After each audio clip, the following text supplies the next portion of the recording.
Baik, sebelum presentasi kelompok kami mulai, izinkan kelompok kami mengaturkan tangan jari terlebih dahulu. Om Swastiastu. Selamat pagi teman-teman sekalian. Assalamualaikum warahmatullahi wabarakatuh. Shalom namo buddhaya, salam kebajikan bagi kita semua dan salam harmoni. Salam harmoni.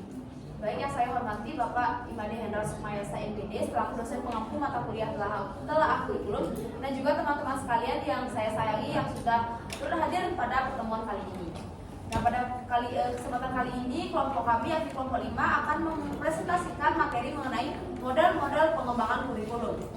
Sebelum kita masuk ke materi, izinkan kelompok kami memperkenalkan diri terlebih dahulu, dimulai dari saya sendiri. Perkenalkan, nama saya Nikade Andini Wulandari dengan NIM 2411031356. Dan pada presentasi kali ini saya didampingi oleh 4 rekan saya. Kepada rekan saya persilakan untuk memperkenalkan diri terlebih dahulu. Baik, terima kasih atas kesempatannya. Jadi, perkenalkan, nama saya Nikade Clara Ariyanti dengan NIM 2411031228, dan rekan saya. Perkenalkan, nama saya Niketut Kaurina dari Bayani dengan NIM 2411031236. Perkenalkan, nama saya Nikade Clara Ariyanti dengan NIM 241103131242 dengan rekan saya. Perkenalkan, nama saya Sangya Manuel Sudastini dengan NIM 2411031226. Baik, saya kembalikan ke moderator. Baik, sekian perkenalan diri dari kelompok kami. Untuk mengefisiensikan waktu, langsung saja kelompok kami masuk ke pemaparan materi yang pertama, yakni mengenai pengembangan kurikulum. Apakah sebelumnya teman-teman sudah mengetahui apa itu pengembangan kurikulum? Belum. Baik, apabila tidak, mungkin langsung saja saya jelaskan bahwa pengembangan kurikulum itu adalah sebuah proses atau upaya perencanaan kurikulum yang dimana disusun dengan konsep dan akan dijadikan sebagai pedoman untuk mengembangkan kompetensi peserta didik secara optimal. Pengembangan kurikulum juga memiliki arti sebagai suatu proses, metode atau cara yang ditempuh oleh para pengembang kurikulum untuk menghasilkan suatu kurikulum yang akan dijadikan pedoman pada saat kegiatan belajar pembelajaran berlangsung. Nah, pengembangan kurikulum itu tidak lepas juga dari beberapa aspek yang mempengaruhinya, seperti cara berpikir kritis, sistem nilai, proses pengembangan, kebutuhan peserta didik, kebutuhan masyarakat maupun arah program pendidikan, yang dimana aspek-aspek ini perlu dipertimbangkan dalam suatu pengembangan kurikulum. Sekian pemaparan saya mengenai materi pengembangan kurikulum dan juga aspek-aspek yang mempengaruhinya. Untuk materi selanjutnya mengenai fungsi dalam pengembangan kurikulum akan dijelaskan oleh rekan saya kepada rekan saya yang bertugas. Waktu dan tempat saya persilakan. Baik, terima kasih atas kesempatannya. Jadi di sini saya akan menjelaskan mengenai fungsi dalam pengembangan kurikulum. Tadi sudah dijelaskan mengenai apa sih itu pengembangan kurikulum. Jadi di sini saya akan menjelaskan mengenai fungsi. Adapun yang pertama, fungsi pedoman dan arahan. Nah, pengembangan kurikulum berfungsi sebagai pedoman dan arahan, di mana sebagai pedoman yang sistematis yang memberikan arahan yang jelas untuk pengembang kurikulum, guru, dan administrator pendidik dalam merancang dan mengimplementasikan program pendidikan. Yang kedua, fungsi konsistensi dan standarisasi. Nah, fungsi ini memastikan adanya konsistensi dalam pengembangan kurikulum di berbagai tingkat dan satuan pendidikan. Melalui penggunaan model yang sama, berbagai institusi pendidikan dapat mengembangkan kurikulum dengan standar kualitas yang seragam namun tetap fleksibel untuk disesuaikan dengan konteks lokal. Yang ketiga, ada fungsi integrasi dan koordinasi. Nah, fungsi ini sebagai mengintegrasikan berbagai elemen kurikulum seperti tujuan, konten, model, metode dalam dan evaluasi menjadi satu kesatuan dan saling mendukung. Nah, pada fungsi integrasi dan koordinasi ini model memastikan tidak adanya tidak adanya ketimpangan atau sesuatu yang berdiri sendiri, karena pada fungsi integrasi dan koordinasi ini semuanya selaras berjalan bersama. Yang keempat ada fungsi evaluasi dan perbaikan berkelanjutan, di mana pada fungsi ini menyediakan kriteria dan indikator yang dapat digunakan untuk mengevaluasi dalam proses pembelajaran atau pengembangan kurikulum untuk pembelajaran. Dan nantinya pada evaluasi ini akan digunakan untuk sebagai acuan dalam perbaikan dan penyempurnaan pengembangan kurikulum. Dan yang kelima ada fungsi efisiensi pengembangan. Pada fungsi ini meningkatkan efisiensi dalam pengembangan kurikulum dengan menghemat waktu, tenaga, dan juga sumber daya secara kognitif. Yang terakhir ada fungsi komunikasi dan kolaborasi. Nah, pada fungsi ini melibatkan pemerintah pusat, guru, orang tua, dan masyarakat, di mana tujuannya agar semuanya berjalan secara selaras, tidak adanya miskomunikasi dalam pengembangan kurikulum dan pembelajaran yang dilaksanakan di sekolah. Adapun dalam pengembangan kurikulum, adapun model-modelnya ya. Pertama ada model administratif atau top down, di mana model ini merupakan pendekatan pengembangan kurikulum yang berawal dari tingkat atas, yaitu pemerintah pusat, dinas pendidikan atau administrator tingkat tinggi, yang kemudian diturunkan kepada pelaksana yang di tingkat bawah seperti sekolah dan guru. Pada model administratif ini adapun karakteristik, kekurangan dan kelebihannya. Karakteristik dari model ini ada sentralistik, hierarkis, dan mengutamakan uniformitas atau keseragaman. Di mana pada model ini semua pengembangan kurikulum itu selaras karena diawali dari tingkat atas atau dari pemerintah pusat. Adapun kelebihannya yang pertama, efisiensi waktu dan biaya, di mana tidak perlunya konsultasi mengenai biaya karena langsung berada di tingkat atas dia. Jadi dari pusat langsung ke bawah. Jadi untuk biayanya itu langsung ditanggung oleh pemerintah pusat. Yang kedua ada standarisasi kualitas. Nah, standarisasi kualitas ini memastikan standar minimal tercapainya di standar tercapainya di semua sekolah. Jadi misalnya standarisasi kualitas, misalnya di sekolah A mengajarkan hal ini, jadi di sekolah B harus juga mengajarkan hal ini karena semuanya berjalan secara selaras, tidak adanya perbedaan. Yang ketiga ada koordinasi lebih mudah. Kenapa koordinasi lebih mudah? Karena perintahnya itu turun dari pusat, tidak ada cabang ke cabang. Jadi langsung dari pusat ke pelaksana atau sekolah dan guru dan sekolah itu tinggal melaksanakan perintah dari pusat. Yang keempat ada konsistensi. Konsistensi di sini keseragaman dalam sistem pendidikan nasional. Jadi semuanya seperti yang sudah saya jelaskan tadi, semuanya berjalan bersama, tidak adanya perbedaan. Dan yang terakhir ada dukungan sumber daya. Nah, dukungan sumber daya ini didukung dana dan infrastruktur dari pemerintah. Selain kelebihannya, adapun kekurangannya. Yang pertama kurang kontekstual, dua minimnya partisipasi guru. Kenapa minimnya partisipasi guru? Karena guru hanya sebagai pelaksana dan guru itu merasa tidak memiliki kurikulum ini karena tidak bisa mengembangkan sesuai kreativitas guru masing-masing. Yang tiga ada resistensi implementasi. Yang keempat ada kurang fleksibel. Kenapa dibilang kurang fleksibel? Fleksibel karena sulit beradaptasi dengan perubahan lokal. Dan yang terakhir ada gap teori praktik. karena perancangan jauh dari realitas lokal. Selanjutnya ada model yang kedua, yaitu model grassroots atau bottom up. Jadi model ini adalah pendekatan pengembangan kurikulum yang berangkat dari kebutuhan, aspirasi, dan pengalaman langsung para pelaksana pendidikan di lapangan, terutama guru, siswa, dan komunitas sekolah.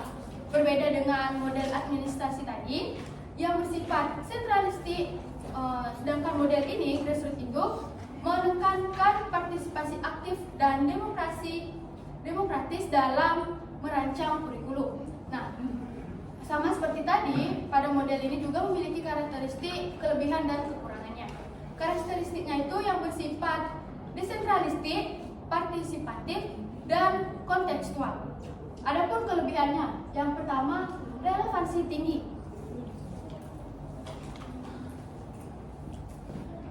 Kenapa dibilang relevansinya tinggi? Karena sesuai dengan kebutuhan lokal dan karakteristik siswa. Seperti pengertiannya tadi, grassroots ini tuh dia dari pengalaman langsung dari pihak sekolah, guru, siswa, dan dikembangkan ke pemerintah pusat. Yang kedua ada sense of ownership, di mana di sini guru merasa memiliki dan berkomitmen atas kurikulum pada model grassroots ini, karena pengembangannya itu dari pengalaman langsung guru tersebut. Yang ketiga ada fleksibilitas, di mana mudah disesuaikan dengan perubahan lokal. Yang keempat ada kreativitas, di mana dibilang dapat mendorong inovasi dari praktisi.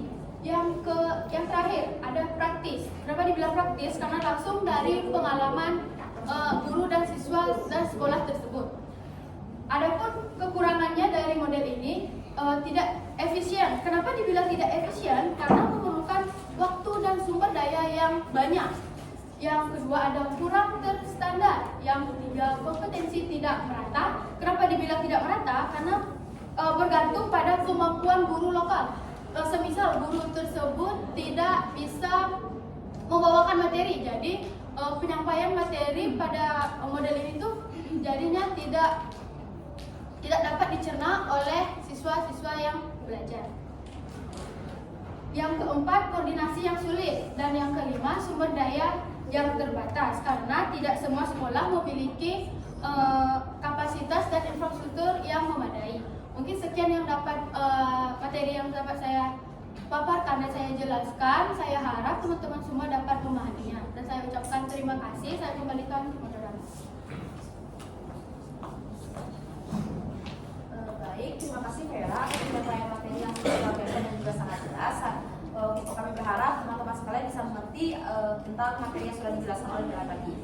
Untuk materi selanjutnya mengenai model-model pengembangan kurikulum, saya serahkan kepada Sarayu selaku pembawa materi. Saya silakan. Baik, terima kasih atas waktu dan kesempatan yang diberikan kepada saya. Nah, di sini saya akan melanjutkan dari penjelasan model-model pengembangan kurikulum yang sudah dijelaskan oleh Vera tadi. Yang selanjutnya itu ada yang namanya model BOSUM. Jadi di mana model BOSUM ini adalah model pengembangan kurikulum yang dikembangkan oleh seorang tokoh peneliti yang bernama George Augusto, yang dimana kurikulum ini itu menekankan bahwa kurikulum tersebut adalah sebuah dokumen yang tertulis, bukan hanya sekedar sebuah rencana pelaksanaan pembelajaran semata. Nah, dalam model pengembangan ini juga menekankan pentingnya sebuah peran pengambil keputusan atau discussion maker. Nah, dalam model BOSUM ini memiliki 5 komponen utama. Yang pertama itu adalah menentukan arena atau ruang lingkup. Jadi yang pertama itu adalah menentukan arena atau ruang lingkup di mana pengembangan kurikulum ini akan dilakukan. Misalnya dalam lingkup nasional, daerah maupun dalam ruang lingkup sekolah. Dan yang kedua itu adalah menetapkan personalia atau tim para ahli kurikulum. Langkah selanjutnya itu adalah menentukan siapa-siapa saja ahli kurikulum baik dalam bidang pendidikan maupun ahli-ahli dalam dunia pemerintahan dalam pengembangan kurikulum ini. Dan yang ketiga itu adalah menyusun tujuan pembelajaran dan pelaksanaan proses belajar mengajar. Nah, tujuan pembelajaran ini harus dirumuskan berdasarkan kebutuhan peserta didik, kebutuhan masyarakat, serta harus sejalan dengan perkembangan ilmu pengetahuan dan perkembangan teknologi. Dan yang kelima itu adalah yang keempat itu adalah implementasi kurikulum, yaitu penerapan dari kurikulum yang sudah dirancang sebelumnya. Penerapannya ini harus berdasarkan sesuai dengan ruang lingkup arena yang ditentukan sebelumnya, bisa di nasional, bisa di daerah maupun dalam ruang lingkup sekolah. Dan yang kelima atau yang terakhir itu adalah evaluasi, yaitu proses pengevaluasian atau perbaikan dari kekurangan-kekurangan kurikulum yang sudah diterapkan dan sudah dibentuk sebelumnya. Bisa di next. Yang selanjutnya itu ada model TABA. Nah, kurikulum model ini dikembangkan oleh seorang ahli yang bernama Hilda Taba, yang dimana kurikulum model TABA ini adalah kurikulum model terbalik atau dari bawah ke atas, yang dimana pengembangannya dilakukan dari tingkat lapangan terlebih dahulu, yaitu dari ruang kelas, kemudian diserahkan atau dikembangkan oleh tenaga pendidik, pengajar ataupun ahli-ahli dalam bidangnya, yang kemudian baru diserahkan ke pusat. Adapun langkah-langkah yang perlu dilakukan dalam pengembangan kurikulum model TABA ini, yaitu ada 5. Yang pertama adalah mendiagnosis kebutuhan serta merumuskan tujuan dan menentukan materi serta penilaian apa yang akan digunakan dalam kurikulum tersebut. Dan yang kedua adalah mengadakan tryout atau mengadakan uji coba dari rancangan kurikulum yang sudah dibuat sebelumnya atau dibentuk sebelumnya. Nah, pengujian ini dilakukan dalam sebuah ruang kelas yang dilakukan oleh peserta didik serta guru atau tenaga pengajar. Dan yang ketiga itu adalah mengadakan revisi dari tryout tersebut.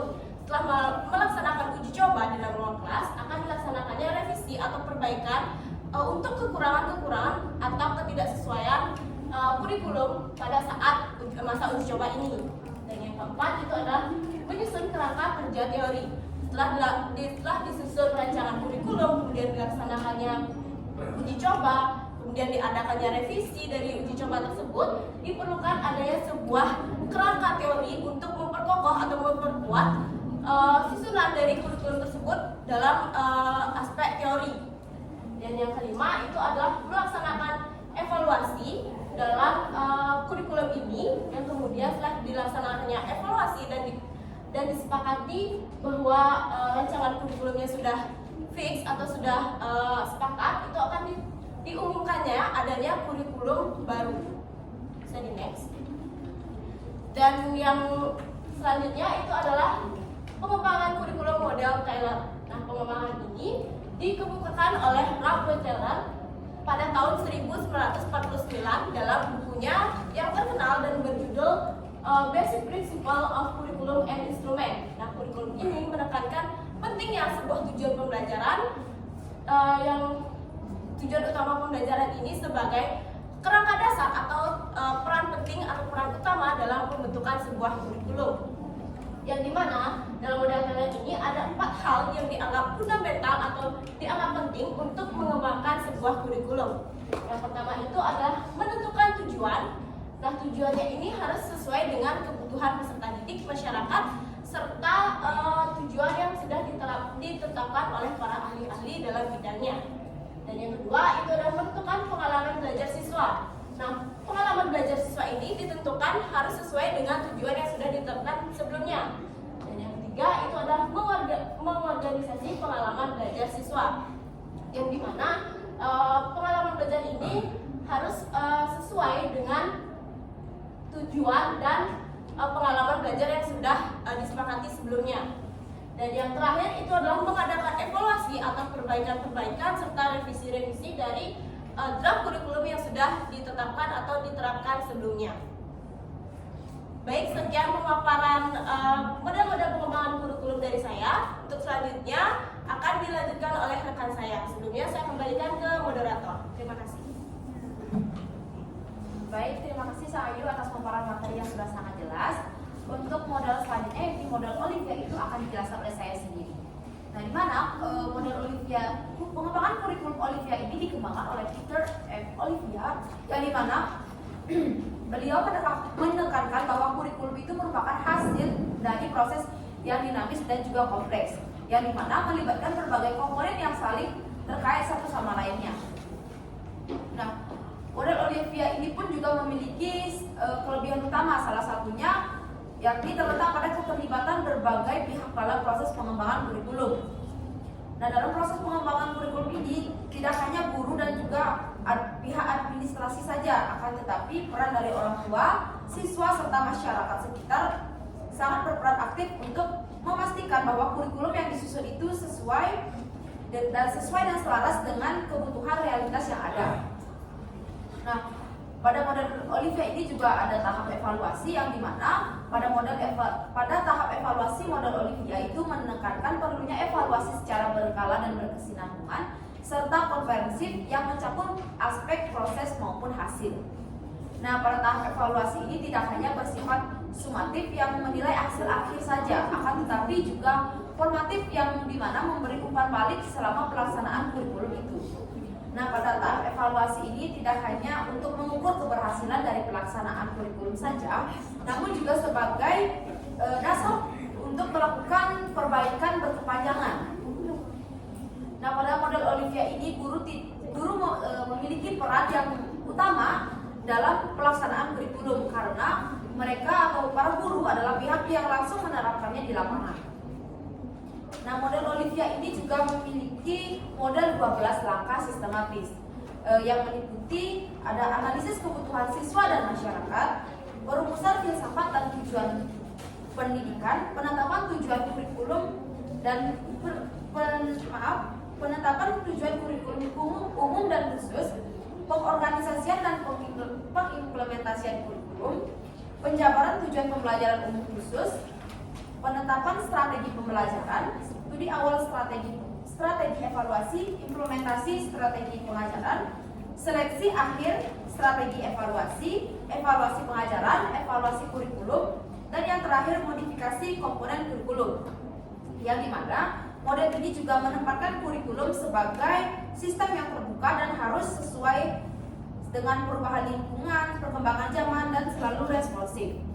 Nah, keberhasilan implementasian dari kurikulum ini sangat bergantung pada kompetensi, kreativitas, dan juga pemahaman guru terhadap nilai dan juga tujuan daripada kurikulum itu sendiri. Sekian pemaparan materi dari saya mengenai model Olivia. Untuk materi selanjutnya, yakni mengenai perbandingan pengembangan model kurikulum akan dijelaskan oleh rekan saya. Namun sebelum kita masuk ke materi, marilah kita ice breaking dulu agar kita juga bisa bersantai. Mungkin ice breaking akan dipimpin oleh saya sendiri. Mungkin kepala teman-teman bisa berdiri terlebih dahulu.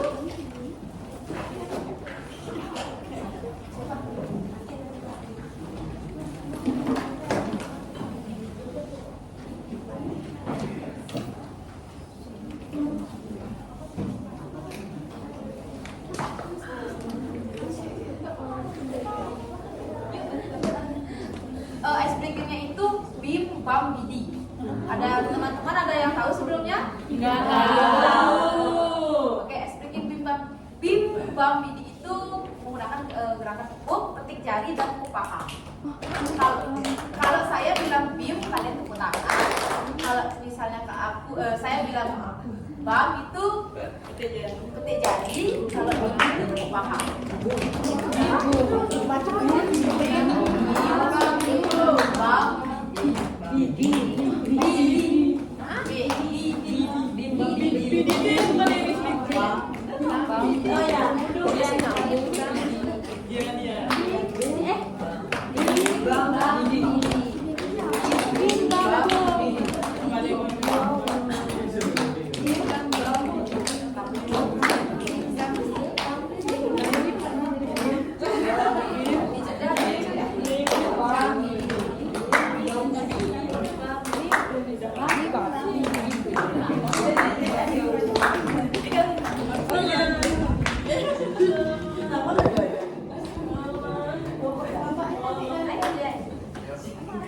Nanti kalian harus konsentrasi nanti biar nggak salah gerakannya. Oke? Kalau salah kenapa nanti?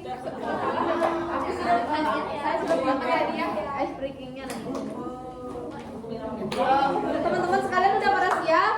Coba dulu ya.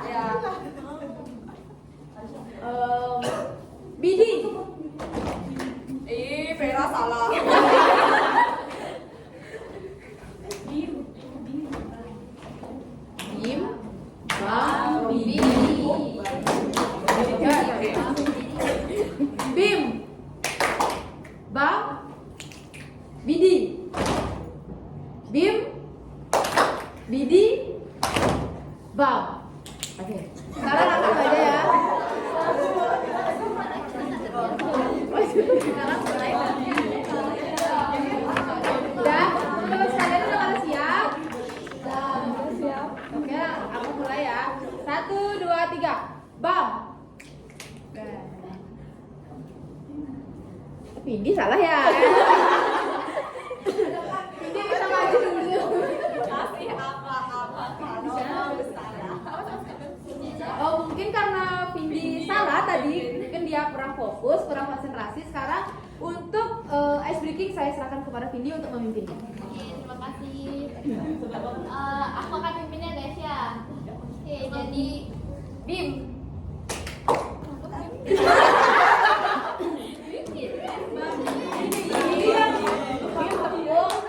Bam, jadi. Bam. Bam. Bam. Bam. Bim. Bidi. Bidi. Bidi. Bim.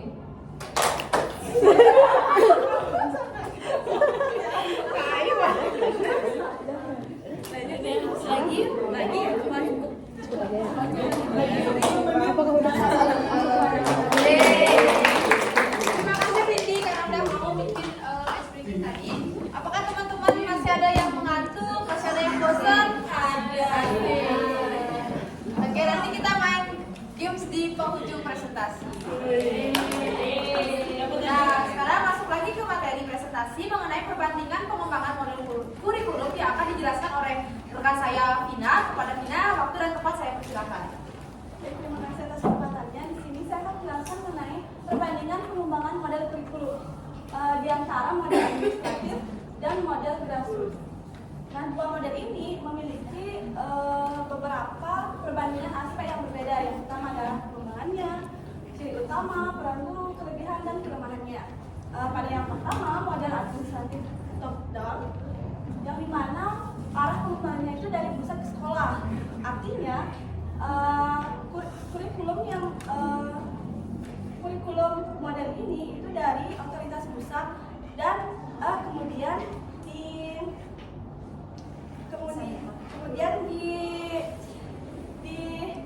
dilanjutkan di sekolah-sekolah. Dan model administratif ini pendekatannya itu melalui pendekatan hierarkis, sentralistik dan seragam, dan di mana guru juga memiliki peran dalam model kurikulum ini menjadi pelaksana kebijakan. Dan kelebihannya karena kurikulum ini dari otoritas pusat yaitu standar nasional, maka kurikulum ini menjadi jelas dan terkoordinasi. Dan di mana tidak hanya ada kelebihan juga, tetapi juga memiliki kekurangan ataupun kelemahannya. Yang dimana kelemahannya itu kurang konseptual dan minim partisipasi guru. Contoh kurikulum yang ada di Indonesia itu yaitu kurikulum 2013.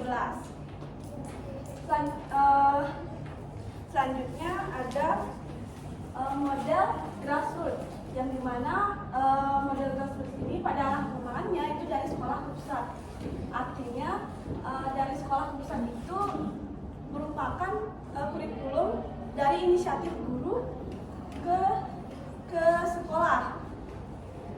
Artinya model ini memungkinkan kurikulum dirancang dengan sesuai kebutuhan peserta didiknya dan kejadian nyata di lapangan, yang dimana pendekatannya itu melalui pendekatan desentralistik, partisipatif dan konseptual.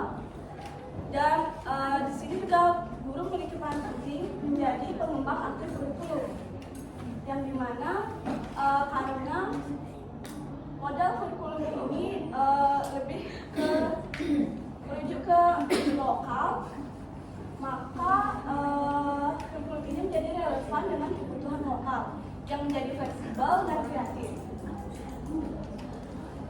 Dan kelebihannya itu tadi ya, relevan karena sesuai dengan kebutuhan peserta didiknya. Tidak hanya itu, model grassroots ini juga memiliki kelemahannya sendiri, yaitu tidak efisien, kurang bervariasi, dan butuh kompetensi yang tinggi. Contoh model kurikulum yang ada di Indonesia yaitu KTSP. Seperti teman-teman pernah menggunakan kurikulum KTSP kan? Dan itulah perbandingan pengembangan model kurikulum antara model administratif top down dengan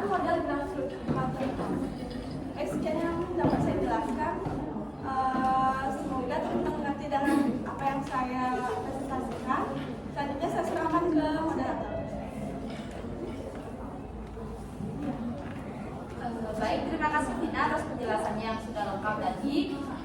Untuk materi selanjutnya mengenai perbandingan pengembangan model kurikulum selanjutnya akan dijelaskan oleh rekan saya Kauri. Kepada Kauri, kemudian buka saya persilakan. Oke, terima kasih atas waktunya. Mohon perhatiannya teman-teman. Baik, di sini saya akan menjelaskan mengenai perbandingan pengembangan model kurikulum antara model Bosom dan model Taba. Kita lihat dari 5 aspek. Yang pertama itu ada arah pengembangannya, yang kedua itu ada ciri utamanya, yang ketiga ada peran guru, lalu ada kelebihan dan kekurangan serta contohnya.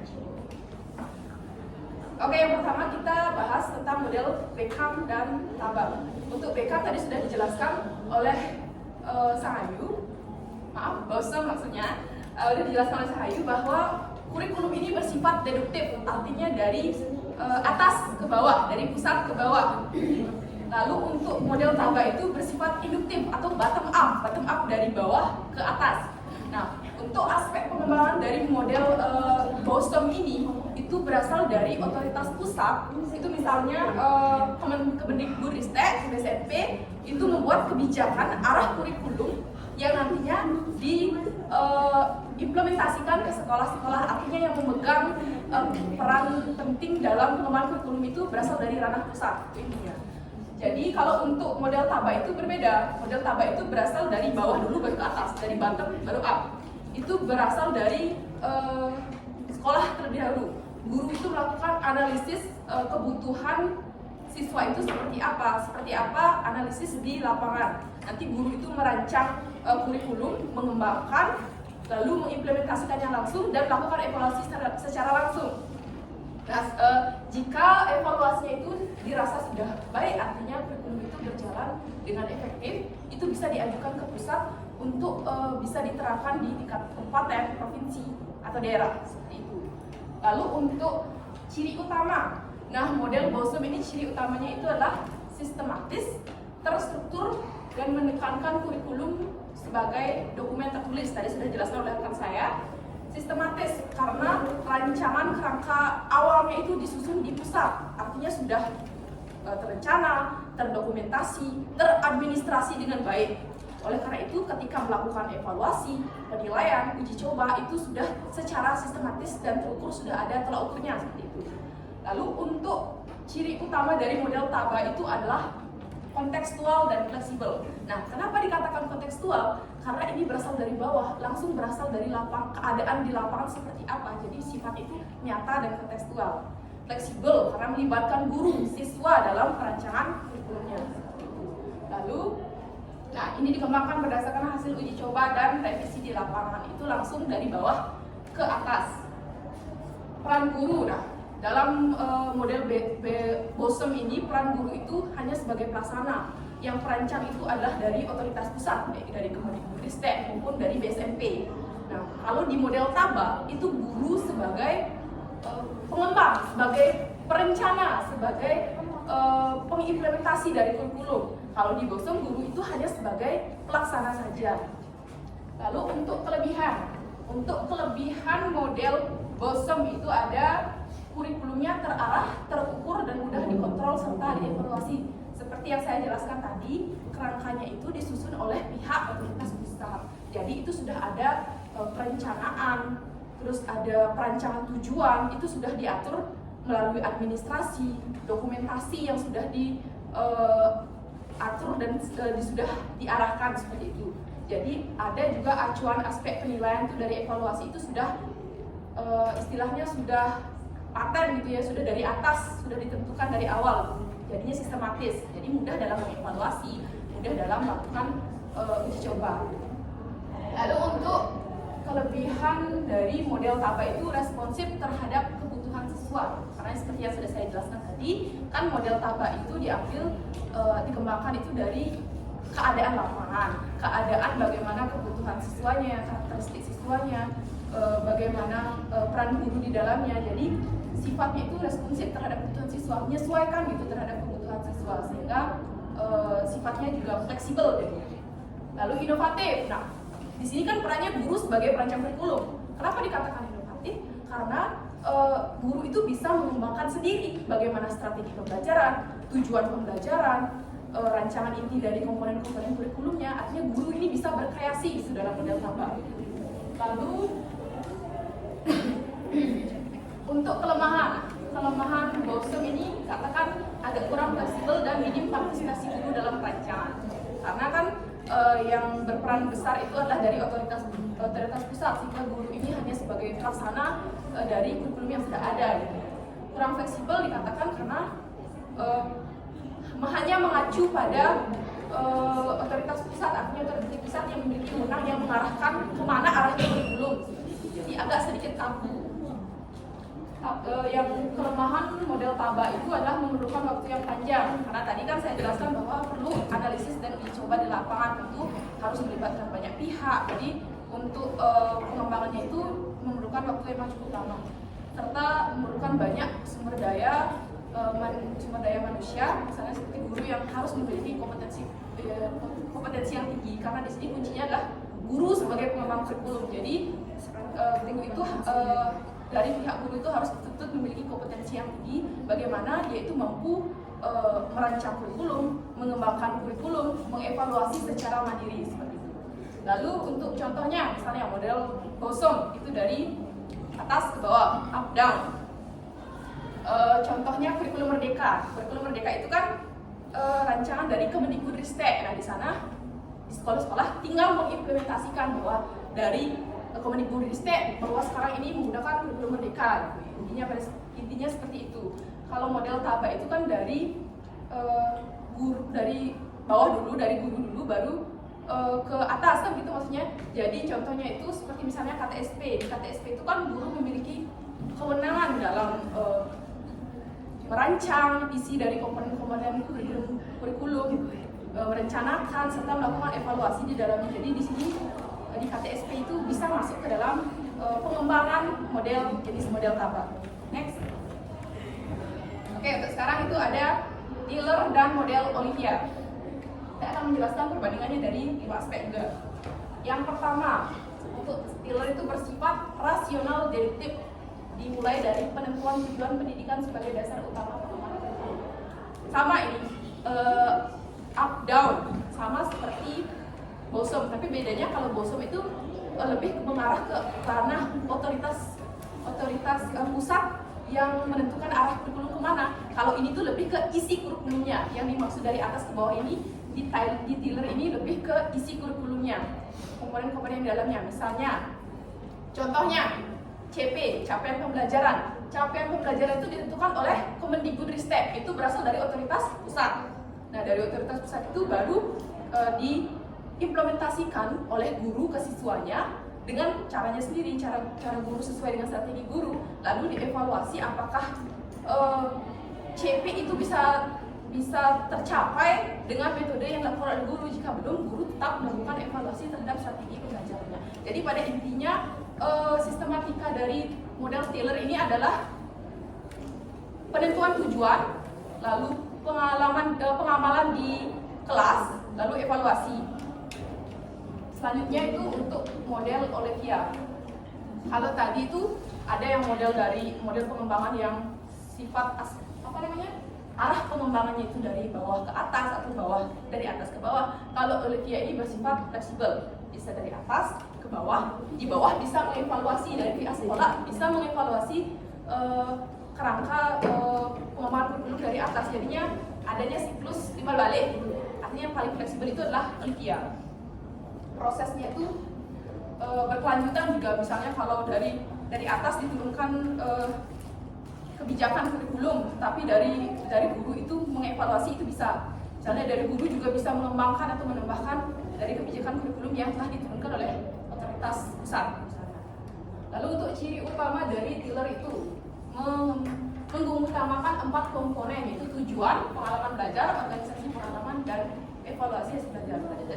Tadi sudah saya jelaskan bahwa yang utama di model Tiller ini adalah pengembangan tujuan, menentukan tujuan pembelajaran apa sih yang ingin dicapai.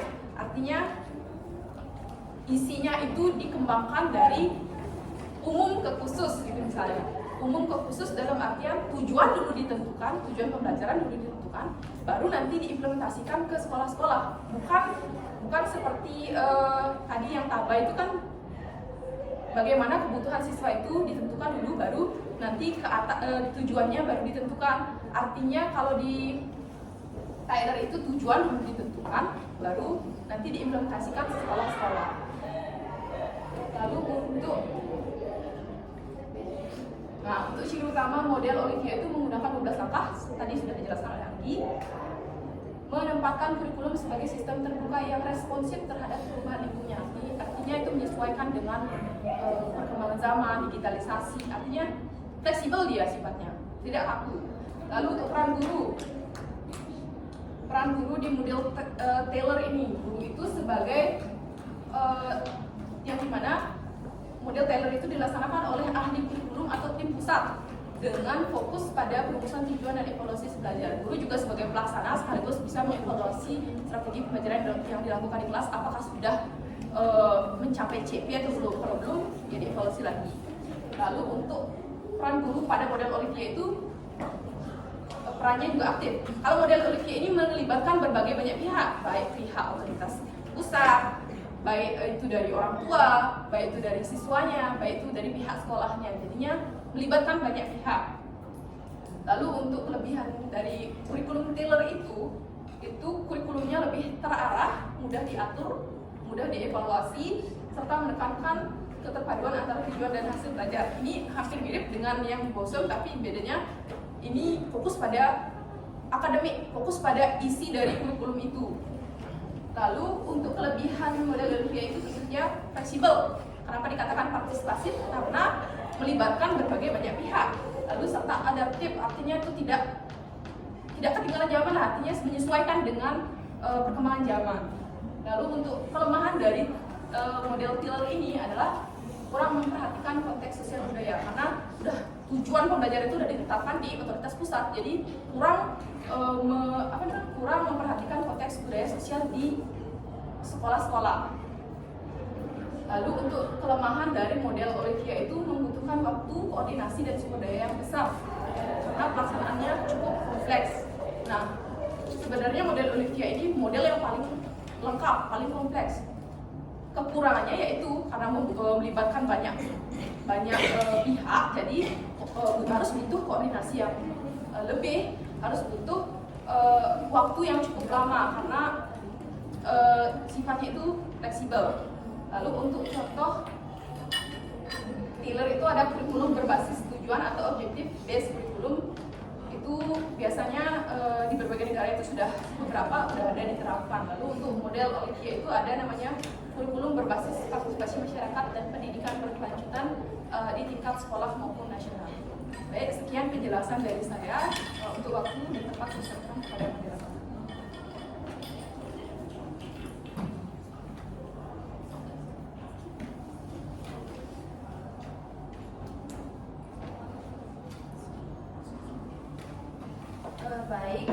Sekian pemaparan dari Baik, terima kasih Kak Ori atas pemaparan yang telah diberikan tadi. Pada kesempatan kali ini saya juga akan menyampaikan kesimpulan daripada presentasi kelompok kami hari ini. Nah, pengembangan kurikulum itu merupakan hal yang sangat penting dalam meningkatkan mutu pendidikan. Setiap model seperti administratif, grassroots, Boston, TABA, Tyler maupun Olivia itu memiliki kelebihan dan juga kekurangannya masing-masing. Sehingga pemilihannya itu perlu disesuaikan dengan kebutuhan peserta didik, tujuan pendidikan, serta kondisi di lapangan. Nah, dengan pemahaman yang baik terhadap berbagai model tersebut, kurikulum dapat diterapkan secara relevan, aktif, dan adaptif terhadap perkembangan zaman. Sekian pemaparan kesimpulan dari saya. Untuk selanjutnya akan dilaksanakan mini games dari kelompok kami. Kepada rekan yang bertugas saya persilakan.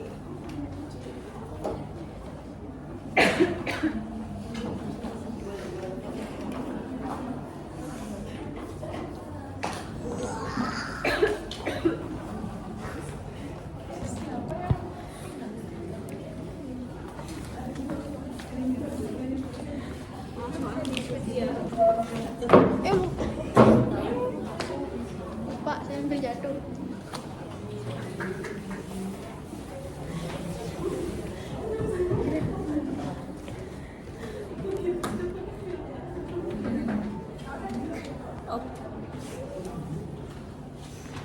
biar kalian semua kelihatan. Kelihatan? Biar semuanya kelihatan. Kalau di depan kan. Soalnya gini kan di layar.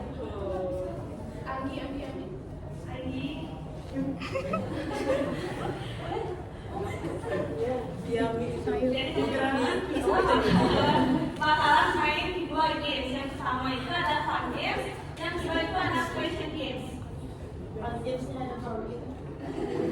Jadi yang kompeten dapat kaki.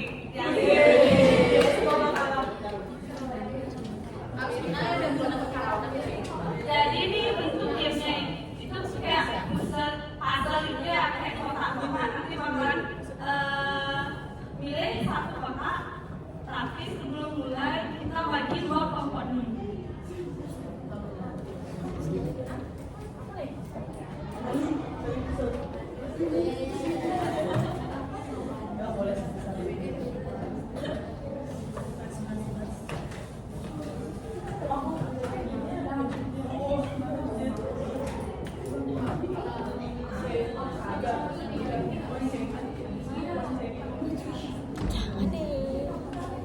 Jadi kalian untuk kelompok dua, satu kelompok isi 9 dan 10. Jadi berdiri aja.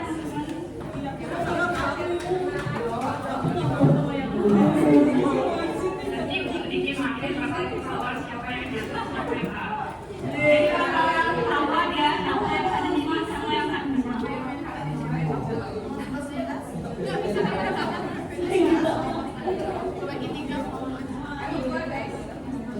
Dan jangan lupa pilih kelompoknya ya.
Nanti yang keduanya pakai kata.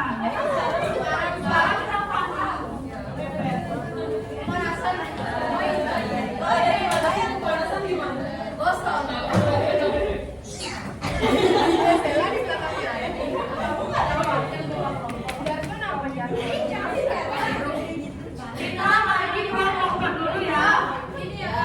Kasih salah dikit biar tahu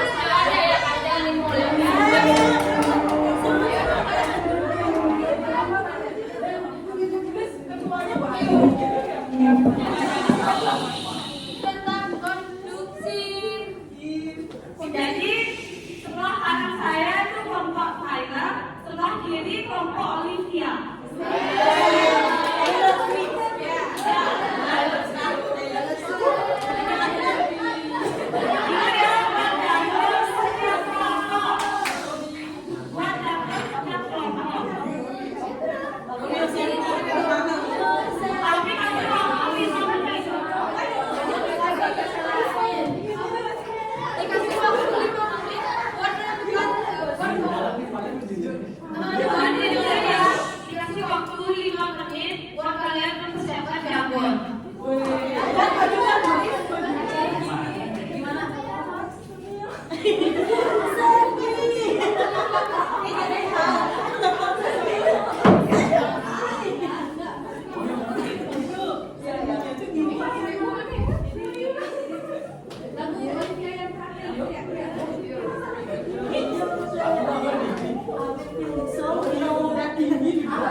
Jadi sebelum dimulai, kita bakal tentuin kelompok mana yang bakal main pertama.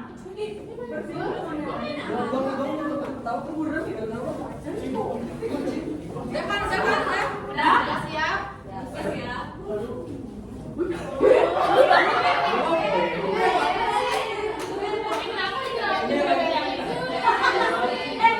Bebekku bulena nanti.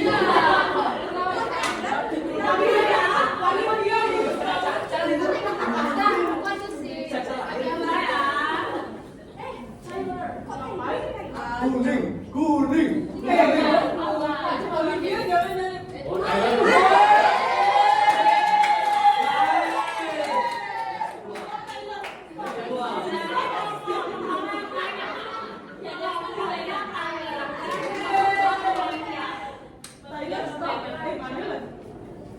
Swiper jangan begini.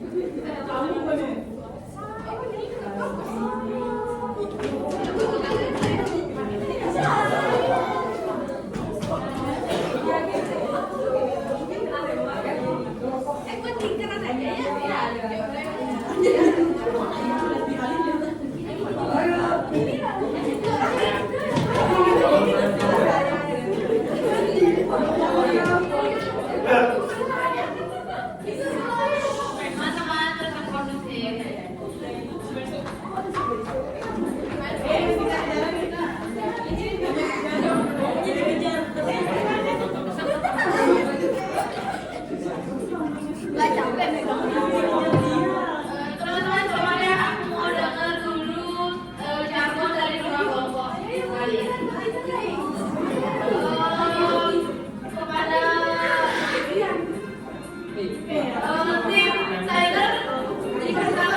Belum.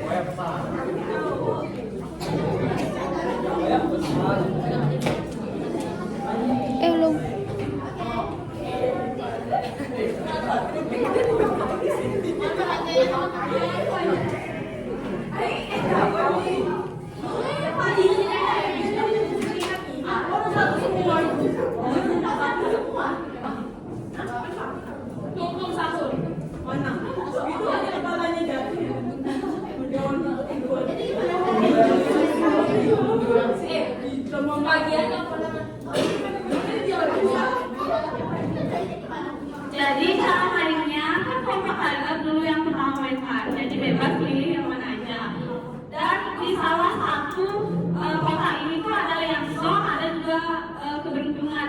Song itu kan kayak dapat nggak ada apa-apa ya, kayak song itu bisa aja poin kalian pindah ke kelompok lain ataupun kalian bisa ambil poin-poin kelompok lawan. Atau kalian bisa juga dapat tambahan poin tiba-tiba. Dia jangan sampai pilih kontak yang song. Jadi tiap jawaban yang benar itu dapat 10 poin. Kalau lawan jawab, nanti kelompok lawan yang hitung sampai 5 detik. Jadi kalau misalnya mereka lawan jawab, nggak bisa jawab, song dapat. Maksudnya nol gitu nilainya. Jadi boleh jawab sekali. Kalau nggak boleh jawab misalnya udah jawab A lagi jawab B, itu nggak boleh. Berarti hanya satu jawaban yang terhitung. Dan cuma kelompoknya aja yang boleh jawab. Boleh dicontohin? Teman-temannya boleh sudah masih tahu jawabannya ya ke kelompok.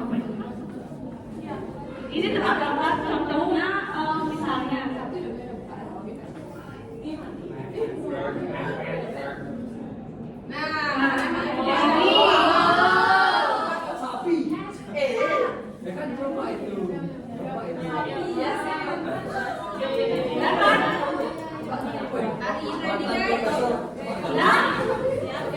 Kelompok kalian siap-siap ya.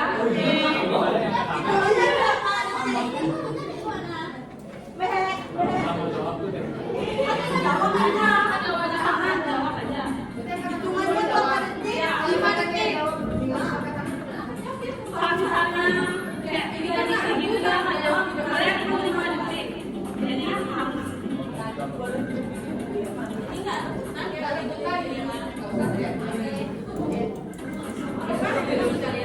Jadi kalau kalian negeri, saya yang mana? Aku pilih kucing hitam. Nggak apa-apa, udah hijau aja. Yang ini. Hijau paling bawah.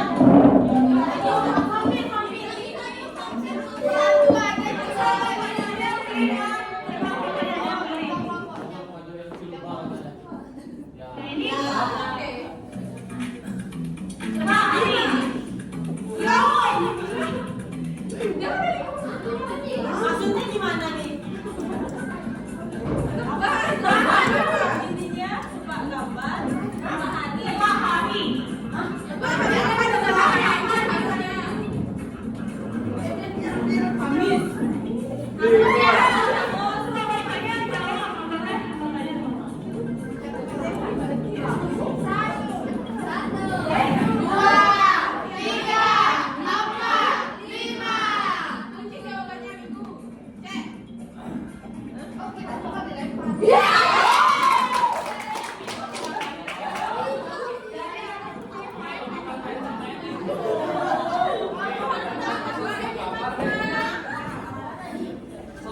Tadi saya kelompok ya bisa dipilih.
Udah, tapi ini gitu. Aku aja gitu dah. Salah.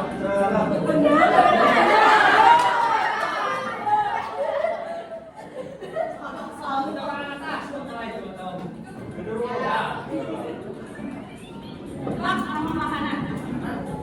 5. 5. Berat apa? Berat telur. Berat telur.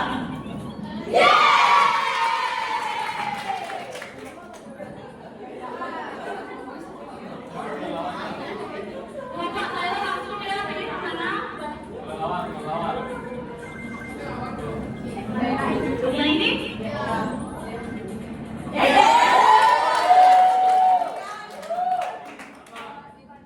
Bapak Olivia coba pilih.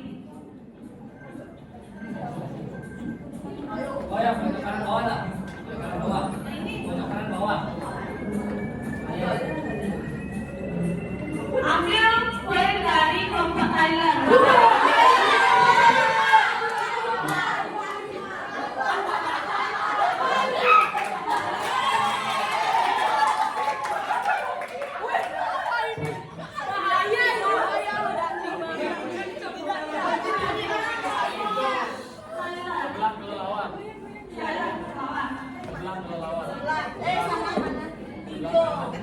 Sebelah kanannya yang hijau. Sini yang hijau. Itu dah. Tebak nama kota. 5. 4.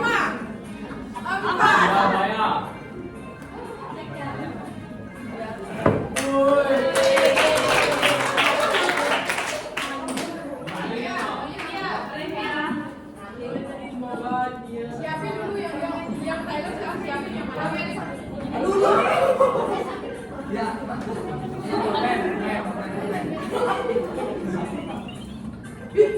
Kamu sebelah depan.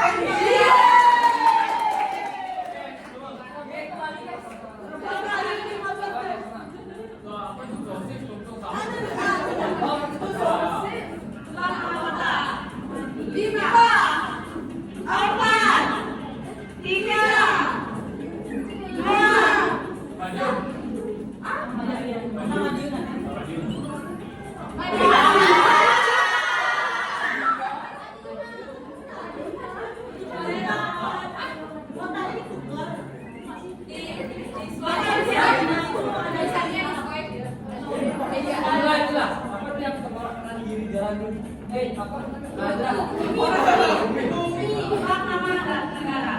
5. Italia.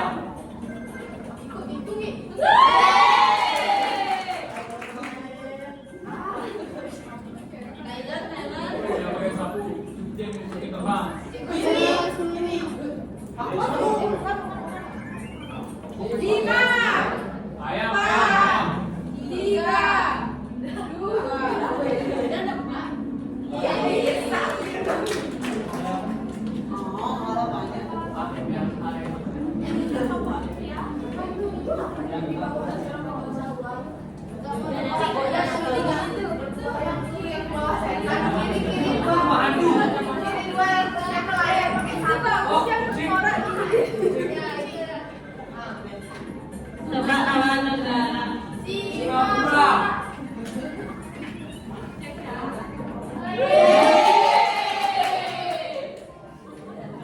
Selanjutnya kelompok Thailand.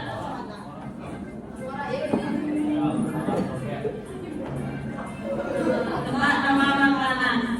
5. 4.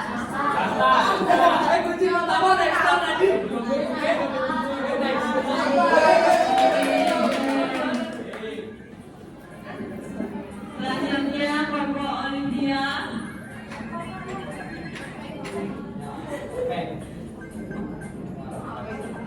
Tebak nama kota.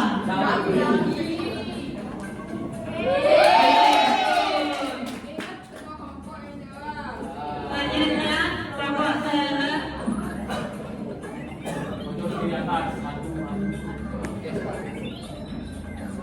Square point.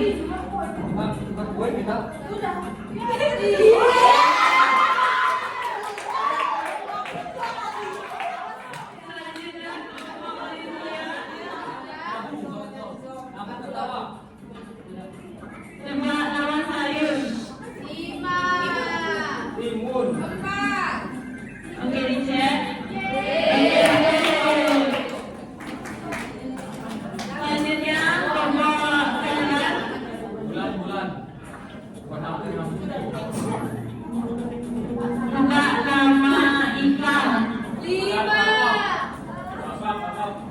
Dikunci, silakan dicek.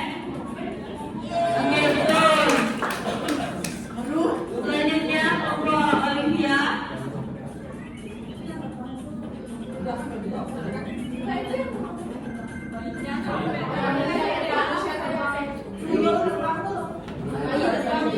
Ayo diulang pertanyaannya.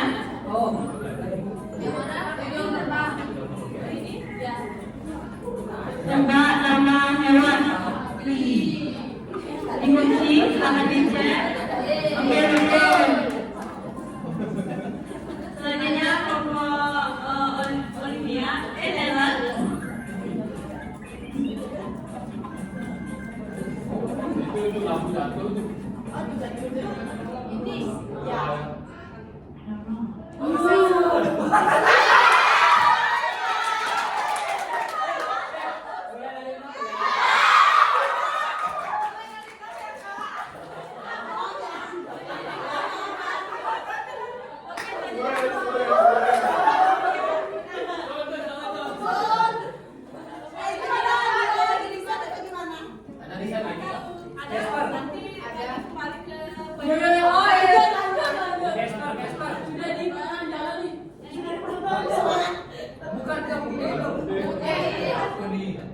Tebak nama hewan.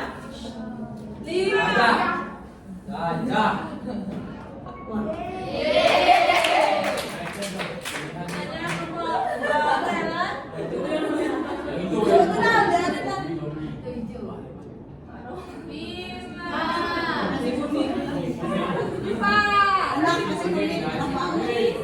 Oke, betul.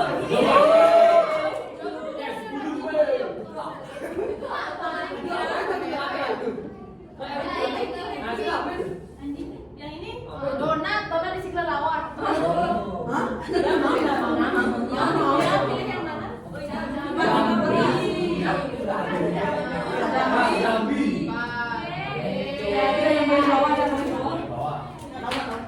Nah, biarin dah yang paling badan dua nih. Boleh bawa. Badan dua kali. Lampung. Kayaknya lagi satu itu deh. Coba kita cek. Lagi sekali yang Mereka dah punya. Oh.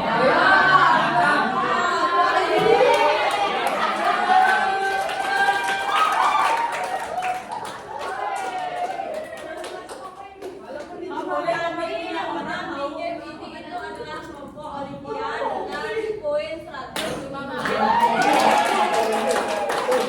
Masih ada satu poin. Nah, di sini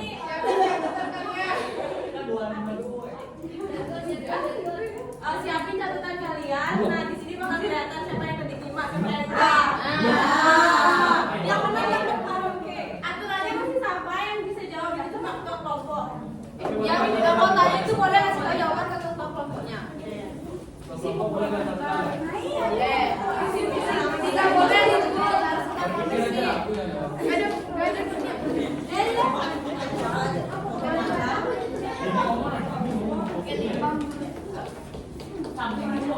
Ini kamu siapa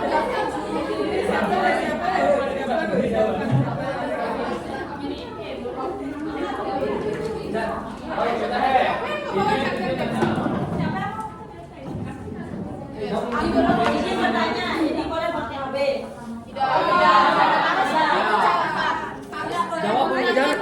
Harus yang ditaruh.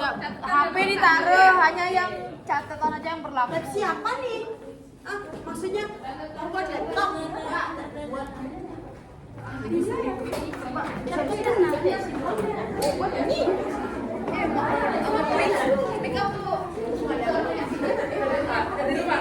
Jadi. Oh, berarti nggak bisa main apa jam itu? Jam. No HP catatan yes. HP. Pernah nggak ready? Pernah nggak ready? Nanti mulai kan? Jemuran. Senang guys, senang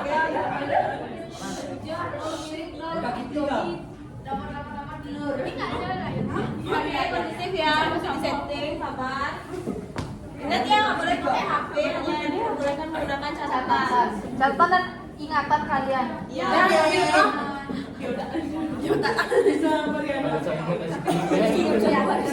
Tadi kan jauh musik.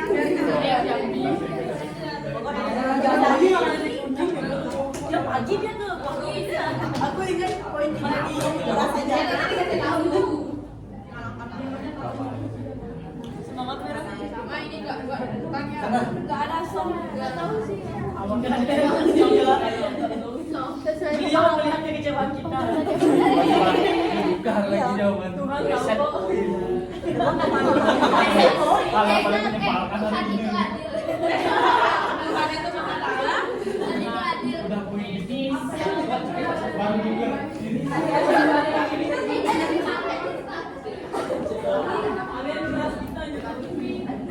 Tuhan tahu mana Oke, sekarang kalian mungkin ulang siapa yang duluan dapat giliran. Ya.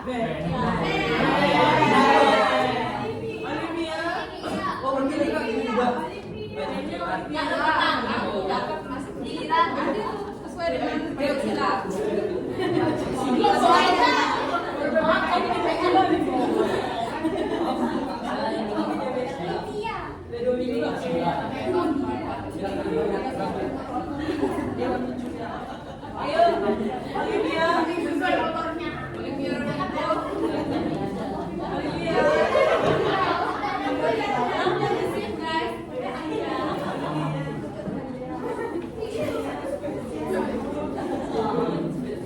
Kalian bakal terkejut lihat bebeknya.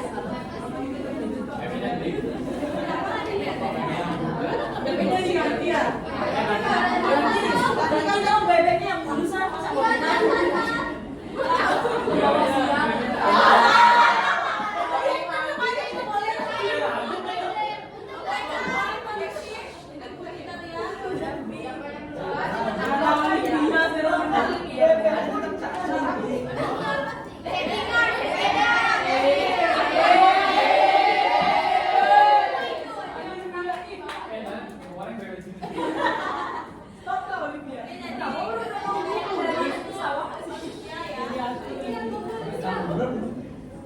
Waktunya sama juga.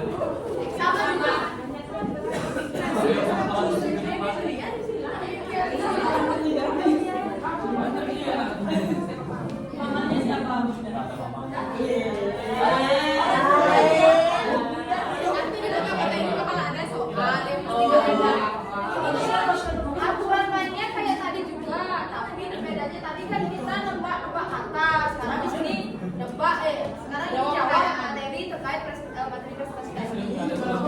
Ini ada tukar-tukaran, ada songnya, ada tukar-tukaran kuis. Jawab pertanyaan nggak ada. Jawaban langsung di sini. Semangat terus. Gimana cara jawabnya?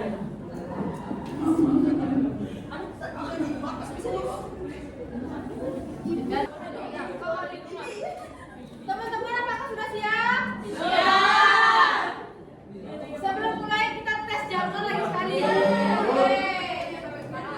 Kepada Regu Olivia, silakan terlebih dahulu. Terima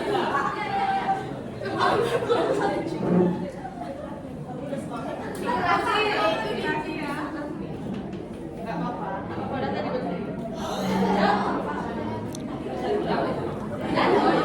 Oke, baik.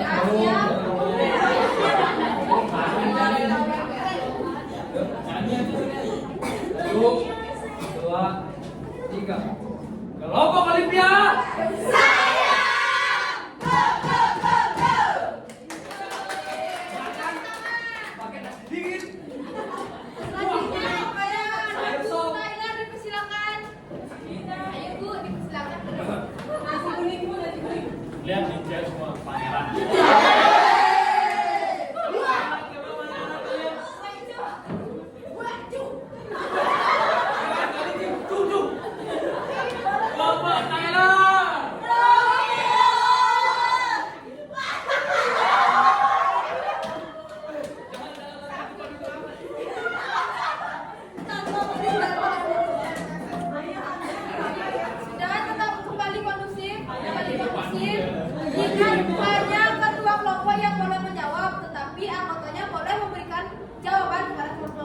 Nanti Mbak Kopaya akan menyampaikan. Nanti kalau anggotanya yang jawab, pokoknya enggak itu poin.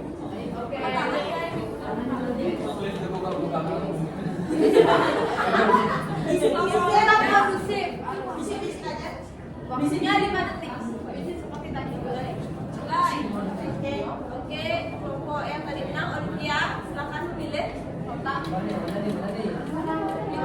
Satu. Bodoh.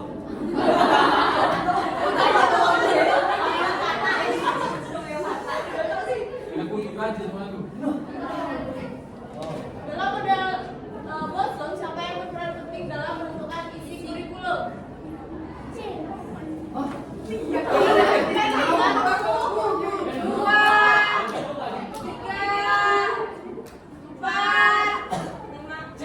Mengambil keputusan atau Dikunci. Kunci. Kita cek kebenarannya.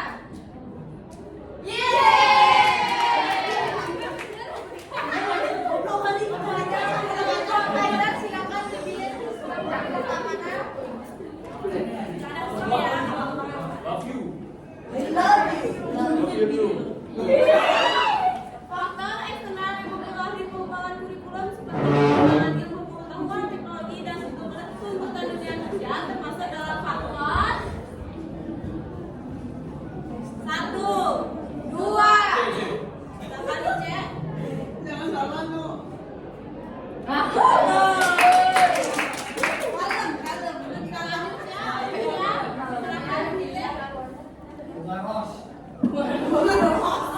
Bunga ros. Asal banget bunga sih. Desentralistik, partisipatif, dan konseptual merupakan sifat dari model 1, 2. Grassroots.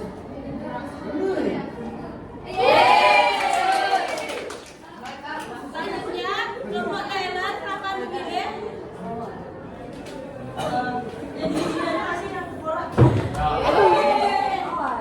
Oke, model tabang menggunakan pendekatan induktif yang dimulai dari 1, 2, 3, 4. A. Kita cek.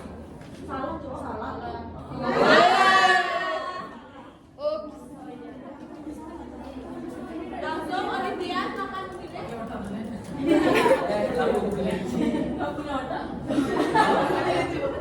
Salah satu faktor yang mempengaruhi perkembangan kurikulum di Indonesia adalah 1, 2. B. Kebijakan pemerintah dalam mengajar teknologi. Oke, dicek.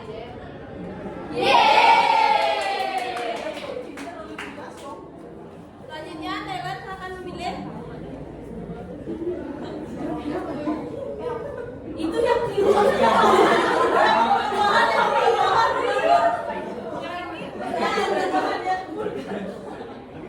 Apa sebuah buku terkenal yang ditulis oleh Ralph W. Tyler pada tahun 1949? Tadi udah dijelasin sama Yu. 1, 2, 3, 4.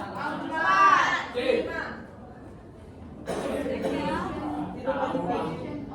Ah.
organisasi yang dilakukan secara B. Perkawinan dan kelanjutan.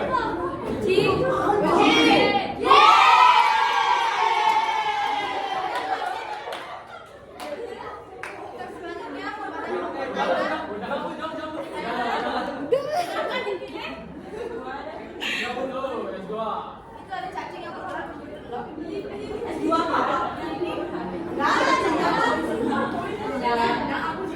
Di bawah ini merupakan fungsi model dalam pengembangan kurikulum kecuali 1, 2, 3, 4.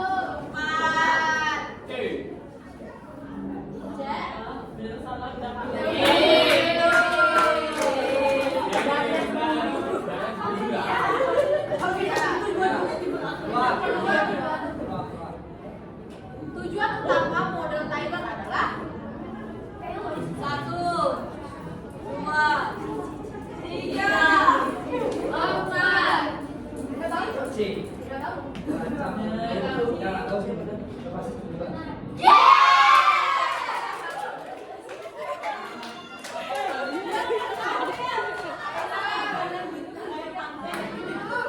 Tahapan dalam pengembangan kurikulum yang meliputi kegiatan menilai dan memperbaiki kurikulum yang sudah diterapkan adalah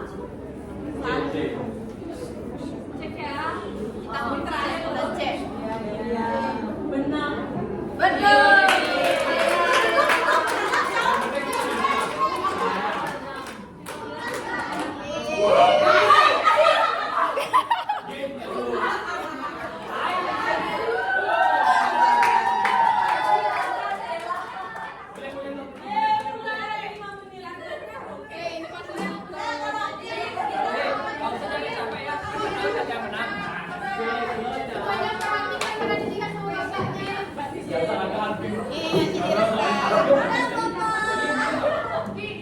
Penutup gue, masa nggak disebut?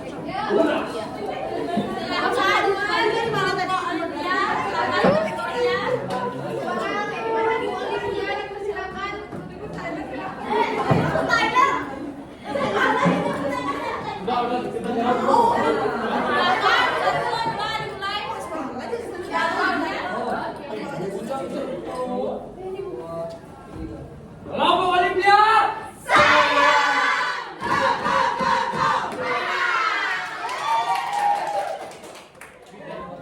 Langsung aja, jadi untuk tanya jawab tadi, untuk pertanyaan tadi itu yang benar adalah kelompok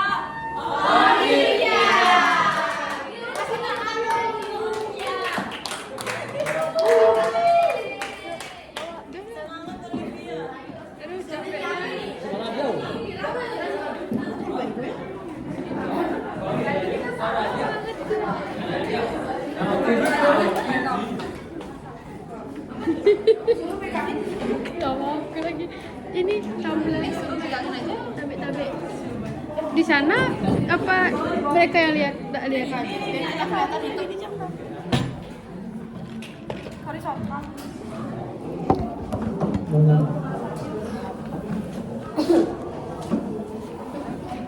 Baiklah teman-teman sekalian, dengan berakhirnya juga tadi mini games dan question games, maka berakhirlah sudah presentasi dari kelompok kami yang di kelompok 5 yang sudah memaparkan materi mengenai model-model pengembangan kurikulum. Nah, sebelum saya tutup, saya mewakili rekan-rekan kelompok saya memohon maaf apabila pada saat berjalannya presentasi tadi terdapat kesalahan kata baik yang kami sengaja ataupun kami tidak sengaja. Akhir kata saya ucapkan terima kasih banyak kepada rekan-rekan yang sudah mau aktif dalam mini games dan question games tadi, dan saya mewakili rekan-rekan menutup presentasi kali ini dengan menghaturkan para mesanti. Om Santi Santi Santi Om. Wassalamualaikum warahmatullahi wabarakatuh. Shalom nama budaya, salam kebajikan bagi kita semua, dan salam harmoni. Salam harmoni. Terima kasih teman-teman sekalian.